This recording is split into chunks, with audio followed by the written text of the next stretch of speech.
Hey everyone, it's Mallory here with cats.com, where we're all about cats. And in this week's video, we're talking about some interesting facts about female cats.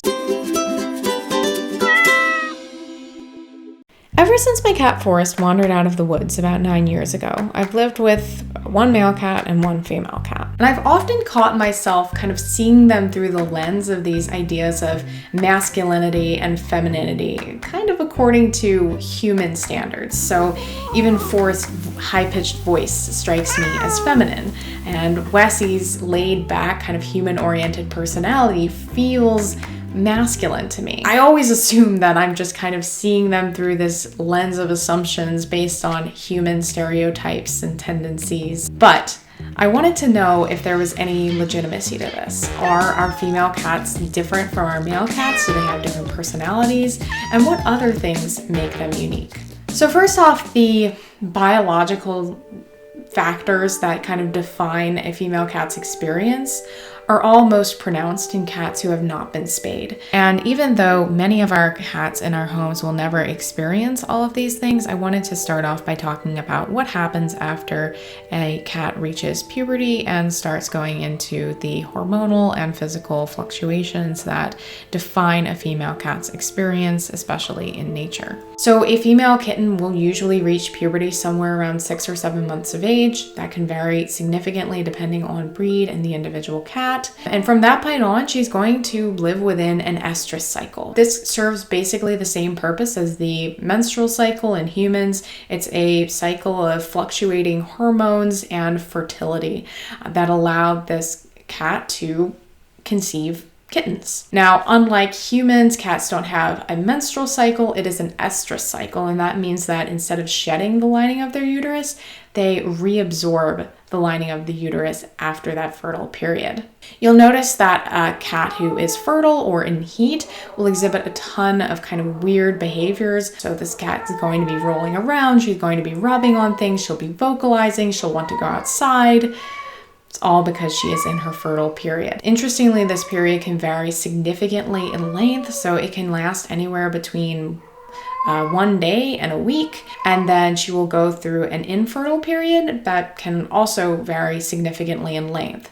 Additionally, our cats will go through periods of time when they aren't having heat cycles at all, and this depends on where you live. So kind of the months with longer days, and then when the days are much shorter and there's a lot more darkness, the cat will not really go through any heat cycles. Now, cats are induced ovulators, so instead of ovulating at a set time during her cycle, she will only ovulate if she has mated.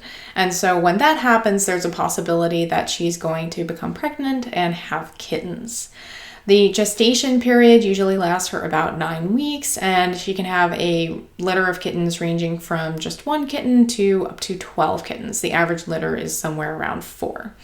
And she can keep doing this for a long time. Cats never really stop having these cycles, so they can continue going through that estrus cycle until the end of their life. However, pregnancy becomes a lot more risky after the age of about 8. But regardless, a cat can give birth to about 180 kittens over the course of her lifetime. So a single cat can have a lot of kittens. And for an unspayed cat, these hormonal fluctuations, the experience of being pregnant and having kittens, all of these things are going to kind of color her lifetime experience. It's going to influence her instinctive behaviors, her habits, and her lifestyle. For a cat who has been spayed, things are a bit different, but we still see distinct differences that make our female cats different from male cats. So first off, all female cats, regardless of breed, tend to be a little bit smaller than their male counterparts. Again, breed really plays a much bigger role in the size of the cat, but consistently you will see that the males of the breed are a little bit bigger than the females.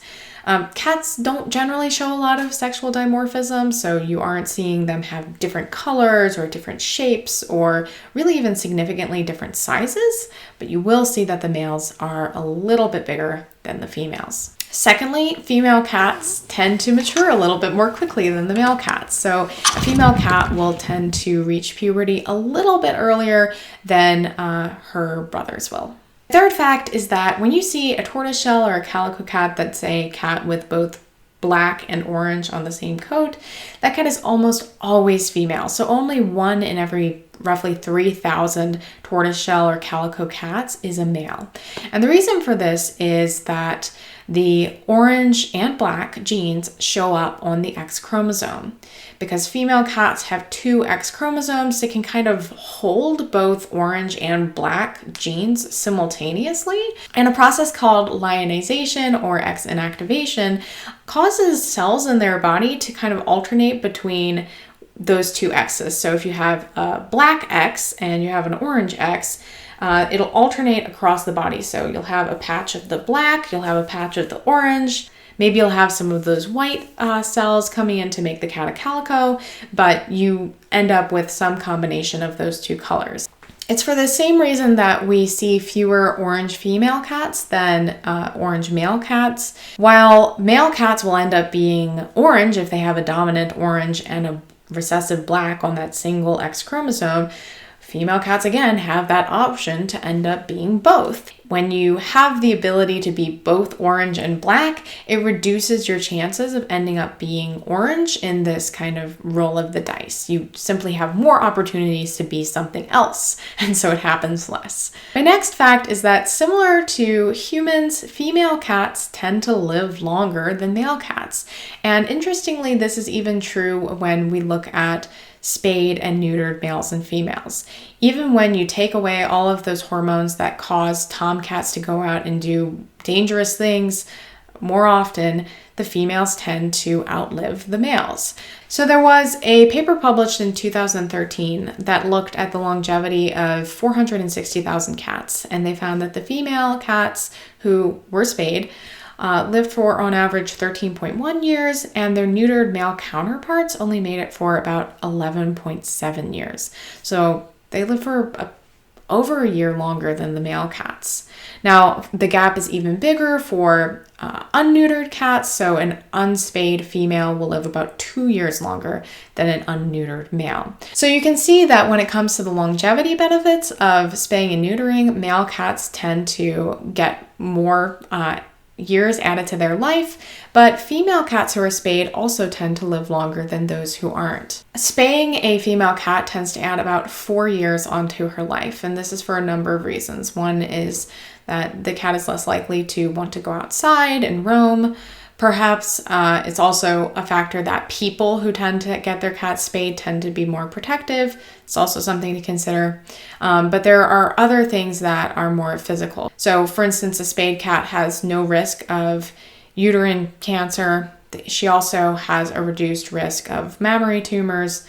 And besides the health benefits, there are a number of other reasons why it may be preferable to spay your cat. So most people will agree that a spayed cat is kind of an easier pet to live with. I know it's a very human-centric attitude, and we really can't say if a cat is going to be happier spayed or unspayed, but we're humans, and so it's going to allow the cat to live happily within that home for longer on average because there are fewer behavioral issues that could become an issue. Additionally, there are benefits for the world around you outside of your home. So again, a single female cat can give birth to over 100 kittens in her lifetime. So around the world, there are many, many cats who are not receiving what we would consider to be appropriate care. And so spaying your cat can help to prevent that from continuing. It also helps to save local wildlife populations, which are really threatened by cats who have a little bit of an unfair advantage. So a number of good reasons why you might want to spay your female cat. And my last fact is that female cats may have different personality traits or tendencies than male cats. So we definitely see different behavioral patterns when you're looking at cats in nature. So for instance, when you look at cats who are living on the streets, you'll notice that their habits and patterns tend to vary by sex. So for instance, a feral cat colony is almost entirely made up of adult females and kittens who are still dependent on their moms. When a male kitten grows up, he will generally kind of leave the colony and exist only on its periphery, spending most of his time patrolling his territory and looking for mates. Female cats will stay kind of connected to the colony. They're still solitary hunters, but they have stronger social bonds sometimes. And they will stay there with their sisters and other relatives and their kittens and stay a little bit closer in with the community. And so it seems possible that our cats would carry on some of these tendencies even after they're spayed and even when they're living in homes, perhaps without any other cats to spend time with. They may still have some innate tendencies that make them well suited to this life. However, we don't really have any sort of empirical evidence for this.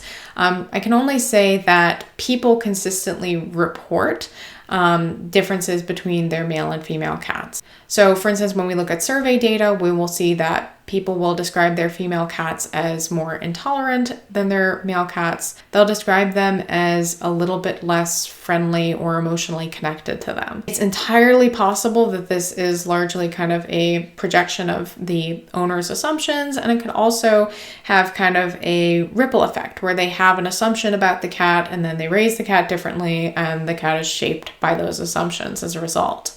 So it's really hard to say where all of this is coming from, but given the fact that cats do have different kind of group dynamics based on gender, it seems likely that there is some difference between the personality traits and behaviors that we see in male versus female cats. I hope that this video helped you to get a little bit of a better understanding of what's really going on both in our female cats' bodies, in their minds, and their lives, and the special little details that make them different. Let me know in the comments if you have noticed any differences between your male and your female cats, and if you've observed any of these tendencies that people will so often describe, or if your experience has been totally different. I would love to hear about it. So thank you so much, and I will see you next week.